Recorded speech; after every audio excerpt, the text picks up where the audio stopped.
Саламатсыздарбы, биздин каналда биринчи жолу болуп жатсаңыз, подписация баскычын басып, видеого лайк басканды унутпаңыз. Биздин каналдан такталган маалыматтарды көрө аласыз. Текебаев магада бир кезде атайлап маңызат салып коюшкан. Ата мекен партиясынын төрагасы Өмүрбек Текебаев иликтөөчү журналист Болот Темировдун кармалышы боюнча Фейсбуктагы баракчасына билдирүү жазып, журналисттердин оозун жабуу мүмкүн эмес экенин белгиледи. Саясий ишмер ошондой эле өз башынан өткөн Матрешка гейт окуясын эске салды. Бир кезде 2006-жылы магада атайлап маңызат салып кетишкен. Ал иш Матрешка гейт деген ат менен белгилөө. Мага оңдой берди болуп, аэропорттогу камераларга кантип менин чемоданыма салып жатышканы түшүп калган. Ошол кезде эркен жогорку кеңеш баарын ачык көрсөткөн. Андан тышкары Польша соту муну жасалма жана оппозициячыл саясатчыны куугунтуктуу деп атапкан. Камчок Ташиев менен Садыр Жапаров андай депутаттар эле. Ал окуяны жакшы билишет деген Текебаев бийликти эскилердин каталарын кайдалабоого чакырды. 22 январда көчүргөндөр Болот Темировдун Бишкектеги кеңсесинде тергөө амалдарын жүргүзүп, журналистти кармап кетишкен. Ал милиция кызматкерлери алып баратканда мага чагым болду, атайлап салып коюшту деп айтууга үлгүргөн. Адвокат Нурбек Токтакунов Темировго кылмыш жаза кодексинин 287-беренеси маңызат жана психотроптук заттарды колдонууга аздыруу боюнча иш козголгонун билдирди. Ага чейин журналист өзү тинтүү учурунда күч кызматкерлери аны көмкөрөсүнөн жаткырып, үстүнөн басып олтурушканын, анан арткы чөнтөгүнөн белгисиз зат таап чыгышканын айткан. Темиров ал белгисиз зат анык эмес экенин кошумчалаган. Журналистти түн ортосунда наркобарборго анализ тапшыртуу үчүн алып барышкан. Ал маңызатка тапшырган анализдери таза чыкканын Азаттыктын журналистине айтты. Бишкек шаардык ички иштер башкармалыгынын маалымат кызматы журналисттин кармалышы боюнча ыкчам иликтөө иш-чаралары жүрүп жатканын, толук маалымат эртең берилерин билдирди. Журналист өзү кармалышын жакында эле чыгарган иликтөөсүнө байланыштырып жатат. Темиров Лайв деп аталган YouTube канал 2 күндө 37 миллион сомду тапса болот. Садыр Жапаров жана Ташиевдин схемасы деген темада иликтөө чыгарган. Бул аргумент KG. Кантта жол кырсыктан 2 адам жабыркап, тез жардам унаасы отарылып кеткен. Кант шаарында 2 унаанын катышуусунда жол кырсыгы болду. Бул тууралуу Чүй облустук ички иштер башкармалыгынын жол кыймылынын коопсуздугун камсыздоо башкармалыгынан билдиришти.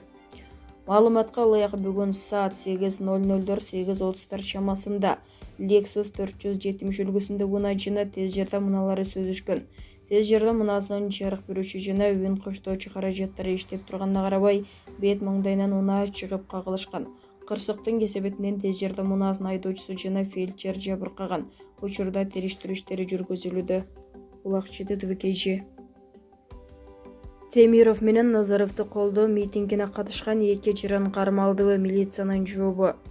Журналист Болот Темиров жана Төкмө акын Болот Назаровду колдоо митингине катышкан Нургазы Шайлообеков менен Айбек Назаркулов кармалды. Бул тууралуу Мурдагы башкы прокурор Аида Салянова өзүнүн социалдык тармактагы баракчасында билдирди. Бишкек шаарына караштуу Ленин райондук ички иштер башкармалыгынын басма сөз кызматы Салянованын билдирүүсүнө жооп берди. Шайлообеков менен Назаркулов ТС аттуу жаранга кол салышкан. Окуя 24 январга караган түнү Акиев менен Рыскулов көчөлөрүнүн кесилишинде болгон. Качып бара жаткан ТС Чүй менен Бейшеналиева көчөлөрүнүн кесилишинен Ички иштер министрлигинин кызматкерлерин жолуктуруп аларга жардам сурап кайрылган. Ички иштер министрлигинин кызматкерлери Шайлообеков менен Назаркуловду милиция бөлүмчөсүнө жеткиришкен деп айтылат Ленин райондук ички иштер башкармалыгынын маалыматында. Бирок жабырлануучу арыз жазуудан жана соттук медициналык экспертизадан өтүүдөн баш тарткан. Ал эми кармалган жарандардын түшүнүк каталынып, андан соң коюп берилди деп билдирди райондук ички иштер башкармалыгы. Эске салсак, 23 январда ички иштер министрлигинин алдында митинг өтүп, чогулгандар Темиров менен Назаровду бошотууну талап кылышкан. Бул Акназар Ньюс. Назарбаевди өмүр бою төрагалык кылуу макамынан ажыратуу маселеси каралат. Кыргызстандын парламенти 27 январда туңгуч президент Нурсултан Назарбаевдин Коопсуздук кеңешиндеги төрагалыгын жокко чыгаруу маселесин карайт. Бул тууралуу Казакстандык жалпыга маалымдоо каражаттары жазышууда. Маалыматка ылайык, парламенттин сенаты бейшембидеги жыйында туңгуч президент Нурсултан Назарбаевдин Қазақстан элинин ассамблеясына жана Коопсуздук кеңешине өмүр бою төрагалык кылуусун жокко чыгарган түзөтүүлөрдү карайт. Буга чейин аларды Мажлис Төмөнкү палата бекитип келген жыйында төмөнкү маселелер каралат. Назарбаевди Коопсуздук кеңешин жана Казакстан элинин ассамблеясын башкаруу укугунан өмүр бою ажыраттуу. Нурсултан Назарбаевдин өкмөттө жана парламентте сөз сүйлөп Конституциялык кеңешменин мүчөсү болуу укугун калтыруу. Эске салсак, коңшу мамлекетте 2-январь күнү көтөрүлүш башталып, кандуу кагылышуулар менен аяктады. Өлкөнүн президенти Касым-Жомарт Токаев бул терроризм деп атап, ЖКОнун тынчтык орнотуучу күчтөрүн тартууга жардам сурап кайрылган. Ал эми Кыргызстандан 150 аскер барып келди. Булак чети ТВКЖ.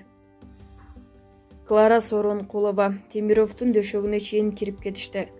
Укук коргоочу экс-судья Клара Сооронкулова журналист менен акындын кармалышы боюнча өз пикирин Facebook баракчасына жазып чыкты.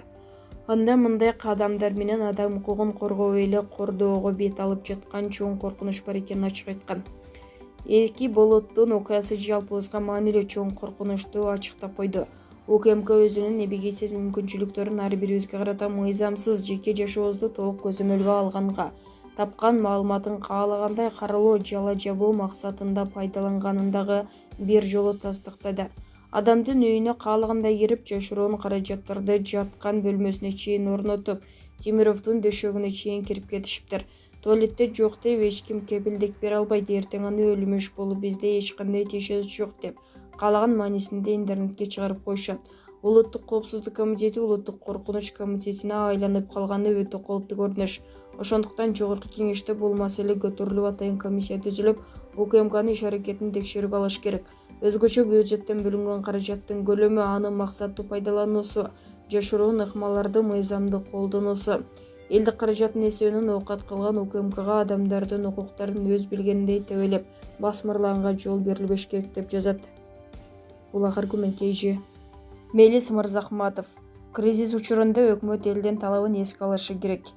Кризис жана кымбатчылык биздин эле мамлекетте болгон жок. Мындай абалдан чыгуу үчүн өкмөт элдин да абалын эске алыш керек. Мындай пикирин Улуттар биримдиги саясий партиясынын лидери Мелис Мырзахматов журналист Лейла Саралаевага берген маегинде билдирди. Саралаева Кыргызстанда акыркы саясий кырдаалга байланыштуу жазында кандайдыр бир толкундоолор болобу деп сураган. Мен өлкөдө дайыма туруктуулук болушун каалайм. Анткени азыр бар нерсени да жоготуп алышыбыз мүмкүн.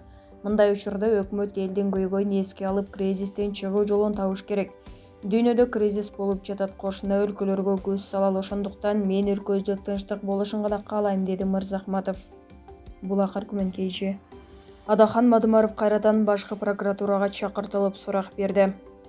Жогорку кеңештин депутаты Адахан Мадымаров кайрадан башкы прокуратурага чакыртылып сурак берип чыкты. Бул тууралуу башкы прокуратуранын маалымат кызматынан кабарлашты. Маалыматка ылайык, Мадымаров эртең 25 январда дагы сурак берет. Адахан Мадымаров башкы прокуратуранын тергөө кызматына Кыргыз-Тажик чек ара маселеси боюнча буга чейин дагы бир нече жолу сурак берген. Булак Супер KG.